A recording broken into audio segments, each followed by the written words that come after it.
All right, folks, Vitek here from Wani with us today. We have one and only Clemens of CARACH Angren. How are you doing today, brother? I'm very good. It's nice weather, and I'm working, and Cool, I'm man. great. You guys must be super stoked with just like a week and a half left for the release of Dance and Laugh Amongst the Rotten. Excited, pumped up for the next phase of the album? Yeah, I mean it's going really quick. It was only yesterday I realized, like, hey, it's less than 2 weeks now, Yeah. and yeah, I mean I'm very proud of what we did, and so we can't wait to release it and see what people think of this. I mean, it's an exciting time for sure. Absolutely, and you guys have already unleashed a couple of songs, a music video. How's been the overall response from the fans? Very very good. I mean, we did some different things again on this album, like we over repeat ourselves. And for example, releasing "Song for the Dead" as a first song, that was like an interesting move, and we did it on purpose to show people like, hey, we're doing something completely different again. And some people got a bit like, what's happening, and we saw that coming, and other people really liked it, and now we released songs that are a little bit more close to what we have been doing over the years. So the overall response has been amazing, yeah, and I'm very, very happy with that and grateful for all the great comments. I check everything. I mean, I love to see what people think, and it's the greatest gift you can get, when people say like, "Oh, this made my day," or it's in 20 times already, and I really like that personally. Yes. Awesome, man. That's really good to hear. And obviously, you mentioned about "Song for the Dead," and on this album there are two tracks, the Charles Francis as well as "Song for the Dead." Both of these are like literally the chorus of the main. The song title itself is being repeated over very dramatic music, and probably some fans would get it, some fans it don't. But there's an essence of this track that kind of sticks, like it stuck out to me, to be honest, and I've been humming this everywhere. I mean, I don't know, it becomes like like something all over again. I keep humming "Song for the Dead," and that dramatic piece which you guys have written behind it, it's different. It's kind of a different style of writing, but still gives you that goosebumps every time the band starts singing "Song for the Dead." That's awesome to hear, and actually, it was one of the things we wanted to do on this album, to have, because the last was such a dark and a terror album, and there was at least when I started writing new stuff, I had this newborn hunger for melodic approaches, and choruses that stick to one's mind. And the funny thing is that the stories on this album really inspired to that. Like, I learned about this song via Sergor. He showed it to me, and it's such a dramatic story, and it immediately drew images in my head. I felt a lot of things for this guy and what happened to him in his coffin, traveling the ocean. It was such an epic tale, and I created the fundamentals for this song in like just a couple of days, and sometimes that's how it works, and I knew from the beginning, like, I want to represent the ocean as this epic orchestra, and him floating there as the solo violin, which was played again brilliantly by Nikos from Greece, our great fan. So sometimes things come together like that, and it's really, really, truly cool to hear back from you in this case that it sticks with you and it stands out. That's so cool. That makes my day. Indeed, man. What the beauty lies, like you mentioned. The the story that you create in the form of music. It kind of takes a listener on a journey. I mean, there is orchestration in your music. There's ferocity. There is power in your music. There's an evil, dark spirit coming out of it. But when you look at it from an overall point of view, it's the concept that is driving the music. And that's the beauty of you guys, is not to overdo orchestration, not to overdo these dramatic pieces. Instead, they're all part of the concept. And I'm sure you guys realize, and you think deeply about how important is this concept for you guys in terms of writing memorable music. Yes, yeah, I agree. And the thing is, like, when I hear these stories, I feel something, and that's what I want to do when I create this music. It's about emotion, and the story is like the guide. And when you have a good story, and in this case, about real people for part of it, and people who are not with us anymore, it's like they are trying to tell their story still. And I try to translate this into music, and that's what we all try to do. And when you listen to it, that's what I would like, that people feel something and follow us when we tell these tales. And yeah, that gives us joy, and that's our passion with CARACH. That's what we try to do, not just play some music here and there, but make it a coherent whole. Indeed, indeed. You guys have this immense musical, the power that speaks of the rich sources from where you guys probably, derive influences. Maybe like you said, the stories, the real life things that you see, and you start imagining how to write a piece of music on top of that. So there's an aesthetic element as well as the musical element. So were there any specific influences which you have drawn on this album? Um, yeah, you know, let me, the one influence was the last album, because that was such a dark album. So I knew, okay, this is a chapter we have done now, and now I would like to have different stories, and I want them to capture me and us first in order to write beautiful music to it. So we are part of the process. And another thing that I personally really wanted to do on this album is to make the listener, at least for a little part of the story. And that has always been a dream of me since Lammendam already. Like, how can you make the listener part of the story? And I never came up with a very good idea. It was always like, maybe 80%. And I had this idea all of a sudden. I don't know if you noticed, but when you have the album, it starts with Charlie. You learn about this girl who played with the Ouija board, and technically she runs away from the Ouija board, left it open to the spiritual world. And then all these tales come to the listener as we are still there in the room with the Ouija board, and we learn about Koblen, we learn about the Blood Queen, etc., etc. And suddenly there is this song Pitch Black Box, which comes basically out of nowhere, and it's in the end that we learn that the girl raised all these demons, and especially Charlie, not through the Ouija board but through a pitch black box that she had, that got to her like a month before. And then in the very last song, in the very last sentence, we address the listener like, did you open the box before finishing this song? And the funny thing is that we made sure that the CD, the digibox, comes in a black box. So you need to open the box in order to listen to this, but then you're haunted too.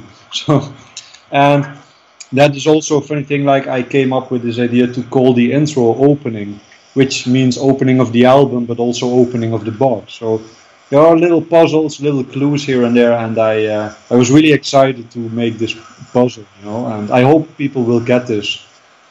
Yeah. Awesome, man. That's really cool. I mean, I didn't think it's going to shape up this way, and now it has a completely different perspective of how the album flows. I mean, I did feel that the parts are connected. You mentioned about Charlie. There's that the haunting evil sound, and obviously you're the screaming, "Fuck your God." I mean, it's something where there's this ferociousness in the vocals, and that's a bone-chilling experience. And as the tracks of the album go on, it's like a story unfolds. So again, the arrangements, the structure, phenomenal. I mean, people have to listen to this a couple more times to get hold of it. It's actually a grower instead of just hitting you at the very I first hope so, part. yes, and that's what we made sure, that there is something to discover. But of course, there are also people that just want to listen to the music and headbang, and for them, there are cool songs, So it's not, sometimes with concept albums, they have like only one way to go. It's like you have to really sit down and absorb it, and it has to grow. We always try to do both. Like you can listen individual songs and have a great time, and if you want to, explore, there is a lot to discover. A little puzzles, even in the lyrics, and I like that. Was the same with Where the Corpses Sing Forever. Sometimes, fans would come to me like, yeah, you did this and this in the lyrics, and then sometimes they would find coincidences that we didn't put there, and I love that, So people get really into it. They have a great time, absorbing the album, trying to find clues. That is a great thing. So yeah. Awesome, man. What are the plans of taking this album on road? You guys did terrific touring for the last album. You went in States with Flesh God, and obviously in Europe as well, and you went many other places. So what is the plan this time? Yeah, we have to go to Mars now. No, yeah, you're right. We toured the whole world basically, and that was awesome. We have great management and agencies in place right now who are working really hard to do this again, and we want to, of course, play the new songs, but also improve our show. Bring the people something extra again to look forward to. Not just play the music, but to give them a show and give them the horror they deserve when buying this ticket from their hard-earned money. So that's what we're working on right now with all the people that are involved in CARACH, and yeah, we have some festivals in the summer. We will do that coming months, and then we will hopefully go out on a lot of tours. That's the idea. Yes. Awesome, fantastic, and I loved your work on the Immortal Wars on the latest DEO album. And that was phenomenal to see how, in fact, I had a chat with Mauricio during the album release, and he told me how, you guys worked together on this, and obviously you did the background score, the orchestral elements. I mean, at this point of time, when you look back at your craft and how you make it sound unique, I'm sure there are moments where it's, hair-pulling incidents where, the creativity sometimes comes to a halt, and sometimes all of a sudden you make up something really unique and fresh. Yeah, well, first of all, thanks a lot. That's really nice of you. And I mean, that's always the case. And the funny thing is that, people maybe think like that me or other artists, that we sit there and everything comes out naturally. But a lot of the time, that's not the case. Sometimes I sit here at the piano and it's just shit, and, but that's part of the process. Maybe out of 10 days, 2 days, you come up with something, and the other 8 is just practicing. And sometimes I even need to be away for weeks. When that's nice when you're on tour, you just play your songs and you do your best. And then when you return to the composing process, you have fresh ideas and a new perspective on things. And the nice thing was to be able to work on such amazing projects like DEO, for example, is that it gets me out of my comfort zone, because this was the Roman era. So I was like, okay, this was a challenge, because I don't want to do all the cliches, but still I had to explore some Oriental sounds and Arabic instruments, stuff like that, and I still wanted to be me. And the funny thing is that in this exploring, in this journey, I stumbled upon a couple of instruments that sounded really cool for DEO, but also when you play them in an unnatural way, they sound really terrifying. I made some notes like, hey, this instrument, Dilruba, or I think it was, this sounds really spooky. I wrote down and then a month later I started working on Charlie, and I was like, this kind of stuff, and that's what I do basically, when I work on different projects. It's like a crossfade all the time, and you learn new things, and you try to improve yourself. Yes. Absolutely, man. That's really good to hear. I think you also worked with Peter on the latest Pain album, right? Yeah, he approached me again. He said, I have some arrangements ready, and if you want, can you help me again, like I did with Lindemann? And yeah, I mean, Peter is a fantastic producer, songwriter, and also on our latest album, he outdid himself again. But yeah, and Pain, it was super nice opportunity because Pain is not CARACH, you know, it's more it's industrial, it's more you know, catchy in a way. So that opens up a whole new spectrum of also in the orchestra of doing stuff. So yeah, really cool, really great opportunities. I'm grateful. Yes. Awesome. Perfect, buddy. So, if you had to sum up the record in a sentence, what would you say? Well, we came to the conclusion. Also, we have been working on a new video. That, by the way, it will be released when the album is out. It's still a secret. What is important for you and other people to know is that we have been completely, yeah, we have been obsessed with this. We have been working through April, like day and night. You cannot imagine the things we have done to make this. It's almost like a movie, you know.